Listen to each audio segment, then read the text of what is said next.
We begin by praising Allah. We praise Him, we seek His help, and we ask for His forgiveness. And we take refuge with Allah from the evil of ourselves and from the evil consequence of our evil actions. Whomsoever Allah guides, no one can misguide. But whomsoever Allah leaves to go astray, no one can guide. And I testify that Allah alone is worthy of worship, and that Muhammad sallallahu alayhi wasallam is His servant and His messenger. Why would somebody be an atheist? Why would somebody choose a belief system that declares there is no creator of this universe? And this is the first point that I want to make to all of you, that atheism is a truth claim. Atheism is a truth claim. In other words, atheists are taking a position about something. An agnostic is someone who says, I don't know whether there's a God or not. An agnostic is someone who says, maybe there's a God, maybe there's not a God, I don't know. The evidence is not convincing to me either way. But an atheist is different. An atheist declares that God does not exist. The atheist declares that he or she knows. That's the implication. They know that God does not exist. And what I want to examine is, what is the basis of this knowledge? What is the basis of this claim? When an atheist is claiming that God does not exist, or they know that God exists, or they are convinced that God does not exist, what leads them, what makes them adopt this claim? What makes them take this position? Now, my good friend and colleague Hamza Sources, we call him the Muslim Aristotle. We call him that, mashallah, not just because he's Greek originally, he's Greek and he's a convert to Islam, but also he is very knowledgeable in the field of philosophy. And he has done many debates with atheists, leading atheists in the world, including, for example, Ed Buckner, who is the head of the Humanist and Atheist Society in the United States of America, Dan Barker, who is a former Christian evangelical, who's turned his evangelism now to atheism, and many others that Hamza has debated, both publicly, and you can see these debates if you want to go to our website, our iEra website. You can follow the links to those debates and watch them if this is a topic that interests you. What Hamza concluded, and it's similar to what I have concluded after many, many years of giving dawah, that most people who are atheists are not atheists because their belief is rational. No.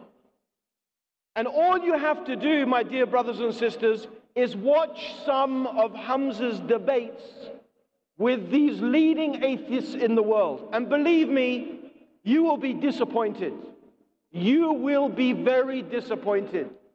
Not with Hamza, alhamdulillah, but you'll be disappointed because atheists have somehow managed to convince many people that atheism is a type of rational choice.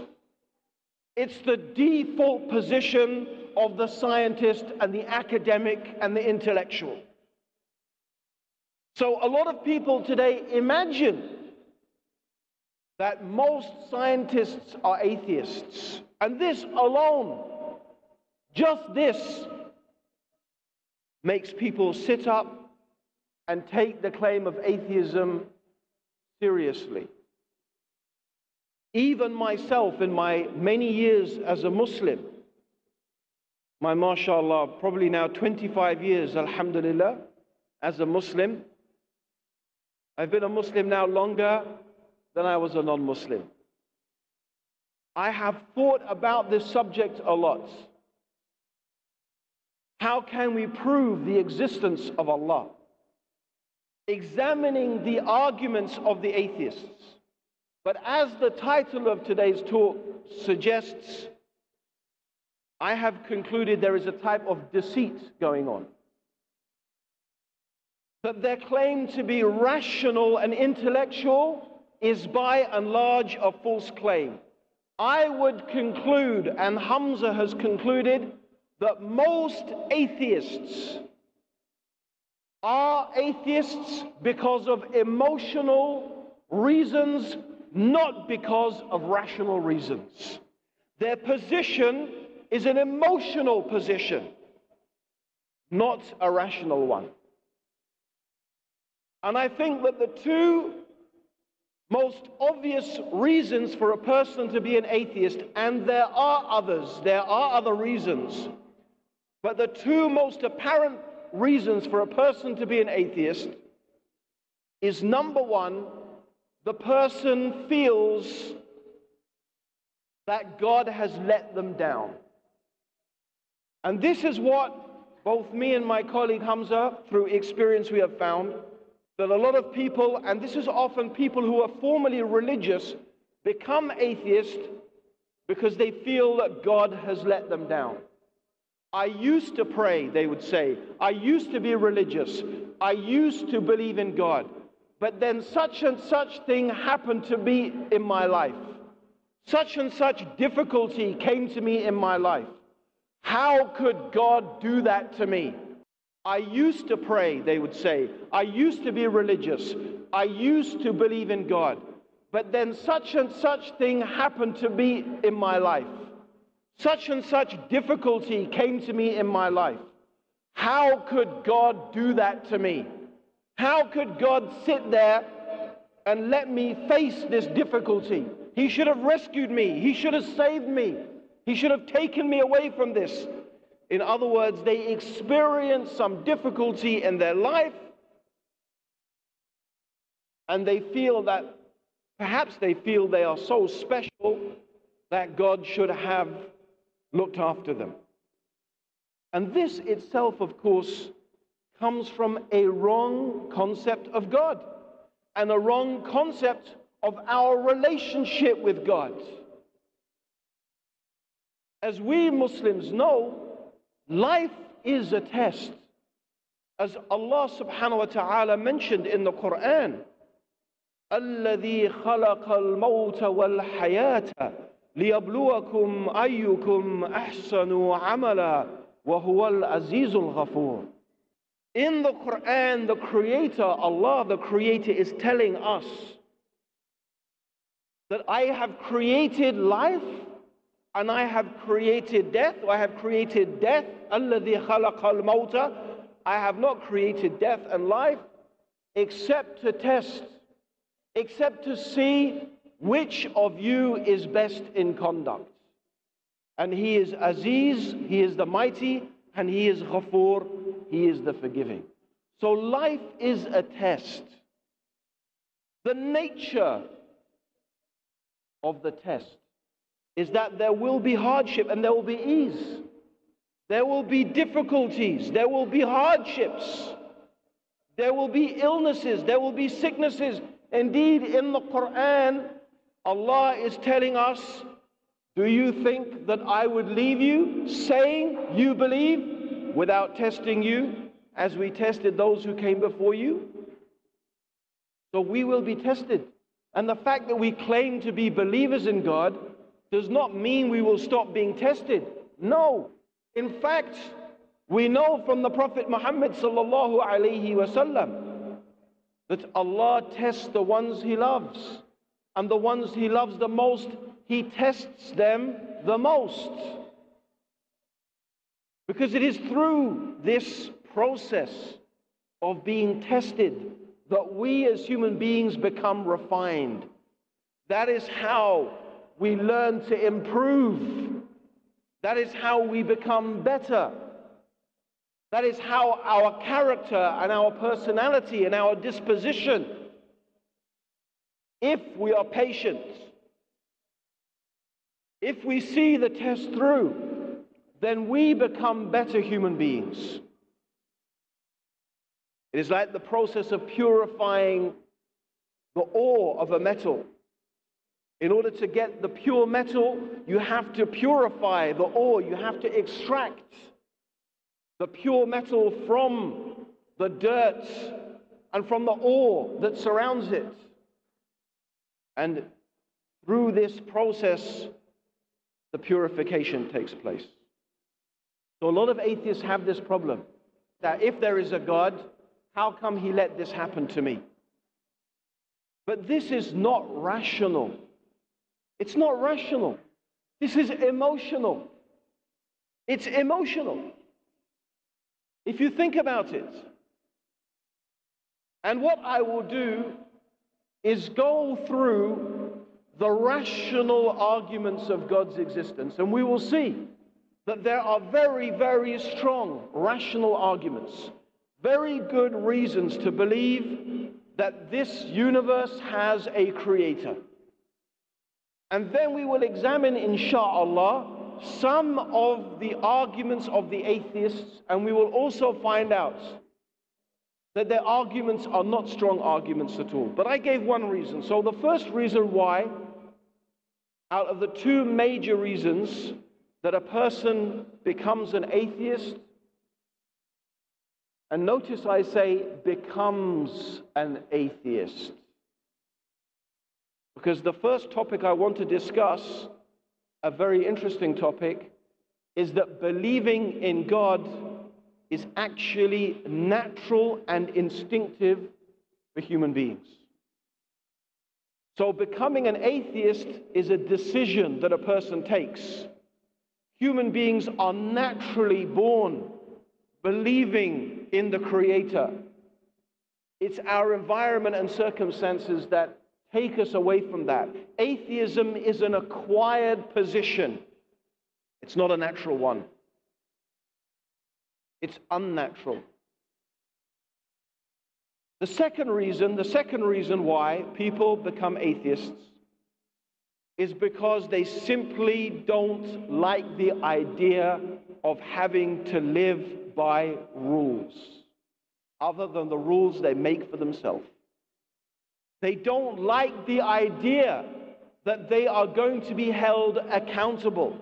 They don't like the idea that there are some things a human being should do and some things a human being should not do, and that the only being that has the right and the knowledge to tell human beings that is the Creator.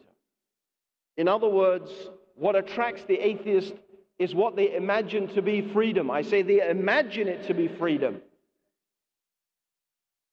And with this, there are many other reasons as well. There are some historical reasons, especially for scientists. The conflict between the Roman Catholic Church and science has, for many scientists, marred the position of religion vis-a-vis science. And you particularly think of the way that Galileo was treated. And for many scientists, this has meant that the church, which for them, the Catholic Church, represents religion, is against science. And that the church has not given scientists the freedom to explore and to develop different theories. And I think, by the way, brothers and sisters, as Muslims, that should be, as a side point, a cautionary tale for us. Because, of course, in our civilization, We have not had that conflict between science and religion. In our civilization, in fact, we find that science was promoted. Science was encouraged. Indeed, according to some Western scholars and intellectuals, the scientific process itself, what we call the scientific methodology, was something the Muslims invented and the Muslims introduced. And people in the West learned that process from the Muslims. So I think it's important that we as Muslims are very cautious about creating or exaggerating a conflict between religion and science. But of course, if the scientific community is going to decide to take atheism as its position of choice, it's going to become very hard to avoid such a conflict. But I think the reality is that, first of all, the claim that most scientists are atheists is not true. It is simply not true. In fact, if you look at some of the greatest minds in science, like Albert Einstein, it is very clear from reading Albert Einstein that he believed in the existence of a creator. Newton, of course, who is famous, in many ways he's one of the giants of science, also believed in the existence of a creator. And interestingly enough, for many years of Darwin's life, he also believed that there was a God. It's only towards the end that it seemed that he expressed doubts about that. So this claim that the scientific community is an atheist community is not really a true claim at all. Now, my dear brothers and sisters, what I want to do is I want to go through some of the arguments that are put forward by people who believe that the Creator exists. And I want to introduce a set of arguments or a direction of discussion that is quite new. And the reason I want to introduce this is that there has been a very major piece of research done recently in Oxford by the Society for Mind and Anthropology, or Anthropology and Mind, who did a £1.9 million they spent on this research. As far as I remember, there were over 60 academics involved in this research from all over the world. So this was a major piece of scientific research in the realm of human psychology and anthropology. And after many years, they concluded that the belief in God, the religious belief, and the belief in afterlife is not something that is taught by our parents. It is something instinctive and natural in the human being. That in fact, the very human thought process itself is shaped by religious values. This is very significant. Because of course, this agrees with exactly what Islam has been saying, that every human being is born upon the fitrah.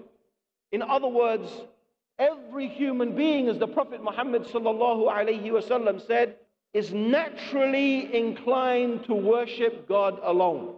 And as the Prophet sallallahu alaihi wasallam said, it is only our parents that make us diverge away from that natural inclination to single out God for worship and make us followers of different religions or no religion at all.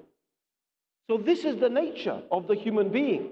And it's interesting that this very extensive piece of research has confirmed that. And we all have instincts. Animals, by the way, operate on instinct. What makes the human being different from the animal is that the human being has reason. We have the ability to reason, whereas animals, they rely upon instincts. And we have also what we call reflex action. So, for example, If I pick up something that is hot, mashallah, not the Quran, but something that is very hot, I don't have to think. There's no process in my brain saying, this is very hot, I must drop it. No. You do it instinctively. You drop it instinctively. This is a reflex action. This is something that is not rational. This is just something that is part of our intrinsic makeup. In order to keep on holding something hot, you have to train yourself. You have to learn to bypass your normal instinctive, which a human being can do. We can learn to bypass those reflex actions and force ourselves to hold a hot coal. This is unique to human beings. Consciousness, that ability to use our mind to override our instinctive reactions. However, this instinct is there, and the belief in God is instinctive. What is the proof? What is the proof of this? It's very interesting that one of the, what we could call the high priests of atheism, Richard Dawkins, was recently on a TV show, and he was being interviewed. And he was saying in this interview, you know, most Christians, they don't know anything about their Bible. They just don't know about their book. So the interviewer said, okay, that's interesting. You believe, Mr. Dawkins, you're a big fan of Darwin, aren't you? Of course, yes, Darwin's very important. Could you tell me the full title of his book, The Origin of the Species? And Richard Dawkins started going, oh God. He said, oh God. So he found that this atheist, or this renowned atheist, is being put in a difficult situation. He doesn't know the answer, and he ends up going, oh God, like, oh God, help me. What am I going to say? And this is a guy who says he doesn't believe in God. And actually, this is instinctive. This is instinctive. Allah gives the example in the Quran. Allah gives the example in the Quran of those people who go on a boat. And they go on the boat expecting to do trade and expecting to buy and sell. They go onto this boat, and when they go out to sea, there is a great storm. And Allah describes in the Quran how the waves are coming over them like the roof of a tent. Can you imagine? Huge waves crashing down on top of you. Now, for a bit, the human being will think, okay, the boat is going to save me. The boat is well built. The boat will save me. Or maybe they think the captain will save me. But when the boat starts to disintegrate, to break apart, and the captain gets washed over shore, what do? What do? They start calling upon the Creator. They start saying, oh God, help me. And when they say, oh God, it is not the point, the name is not important. Whether they say God or Allah or Huda or whatever. No, the name is not important. It's the concept that is important. What are they calling to conceptually? Conceptually, in their minds, they are calling upon the being which they know instinctively has power over everything in the universe. That's the one that they are calling to. They know that a being exists instinctively that can rescue them and has the power and the ability to save them from their difficulty. This is the point. Not the name, but the point is the concept. And this is important. Because this being they are calling upon instinctively is not part of the universe. They are not calling upon something that is part of the universe. Nor is this being the universe collected together entirely. No. This is a being they know is distinct and separate from the universe, who has power over it. This, of course, is Allah. This, of course, is the Creator. So this instinctive knowledge, which is major scientific survey now, has found is an intrinsic part of our thought process as human beings. So this is very important, because actually we could almost finish there. We could say to any atheist, you know there's a God. You know it. It's in your nature. Every single one of you knows it. And actually this is the reality. Children are dying, women are dying, there are earthquakes, there is disease. Where is this God? How can he let it happen? However, we soon realize with a bit of thinking that this is not a rational argument. This is an emotional argument. It's based upon emotion. Because the reasons for believing that the universe has a creator are clear. We live in an organized, systemized universe where we see organization, where we see systems. It's rational to conclude that there is power and will and intelligence behind it. So the existence of suffering has got nothing to do with whether there is a creator or not. It's a different question. Actually, the question is, why does God let these things happen? It doesn't prove or it doesn't say anything about whether God exists or not, but it is a question of why. And the only way we can answer that question, why, is when God tells us. In fact, this very question itself leads the rational mind to conclude that we need revelation. We need God to tell us, why is our life the way it is? What is the purpose of our life? What is the reason of our existence? So it's very interesting that the very question of evil and suffering in the world is a question that should lead us to believe not only that there is a God, because the issue has got nothing to do with whether the Creator exists, but it's an issue to do with why. Oh God, why? Why do you let these things happen? The only way we can know is if God has revealed that guidance to us. And that is a very, very powerful argument for the need for revelation, for the need for God to give this guidance to us. But anyway, inshallah, maybe we can cover some of the rest of the stuff in the question and answer session. Jazakallah khair. Assalamu alaikum wa rahmatullahi wa barakatuh.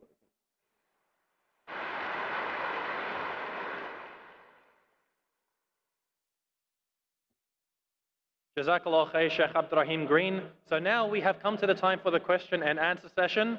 As always, we have a mic to the left for the brothers and one in the rear for the sisters. Go ahead, sister. Assalamu alaikum. Wa alaikum assalam. My question is just related to what the brothers asked. We know all that God is just and no unjust will happen to any person.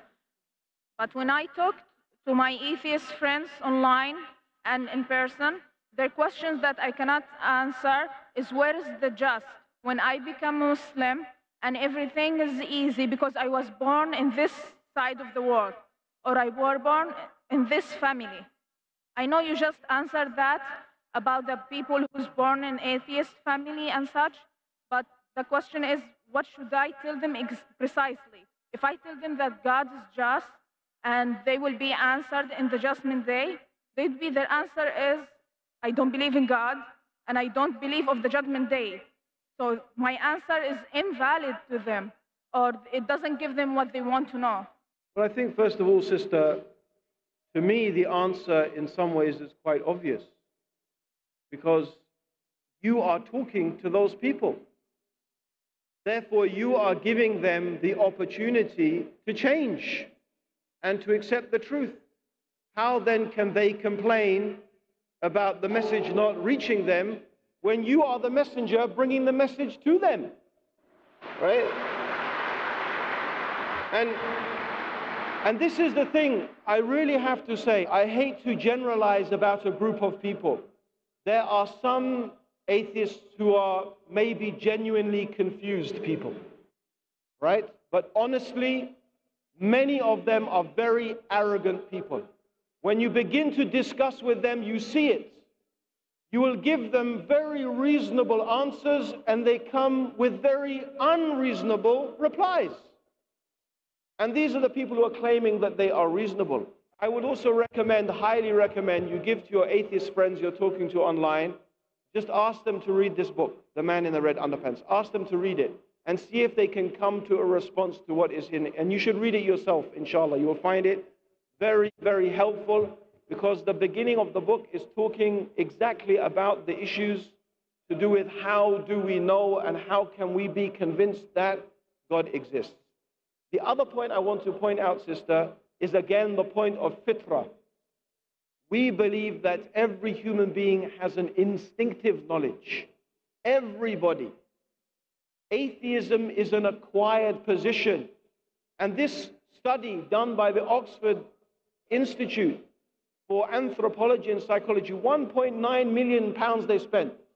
60 academics across the world. They did this including China, including countries that are largely, they don't believe in God. What did they do is when they examined children and they questioned them and they gave them certain tests, in fact, what did they find? They did have a concept of God, and they did have a concept of the afterlife.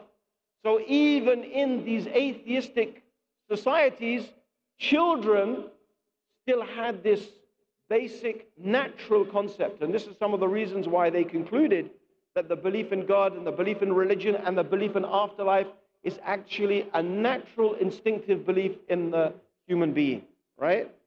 So you find, as I said, I think the main reasons why a person chooses to be an atheist is because something bad happened to them in their life and they think, you know, how could God let this happen to me? Or they just don't want to live their life by some rules. That's it. They don't want rules in their life. They just want to be able to do whatever they want without feeling that there's some accountability. There may be other reasons, and some people are genuinely confused about, for example, the problem of evil. Another thing that often they say is religion has led to so many wars. You see, religion has led to so many wars. How can religion be true when religion has led to so many wars and so many problems? Anyway, the point comes again. Is this a rational argument? Think about it. Is this a rational argument? No, not rational. Because you could still conclude, I'm not saying this is the case. I'm not saying this is the case. But rationally, you could say, well, maybe God likes wars. It doesn't prove there's not a God. It doesn't even prove whether a religion is true or not. What is the basis for them to say, because religion causes wars, it can't be true? What's the basis? It's not a rational basis. It's emotional. It's just an emotional appeal. It's not rational. And anyway, it's not true.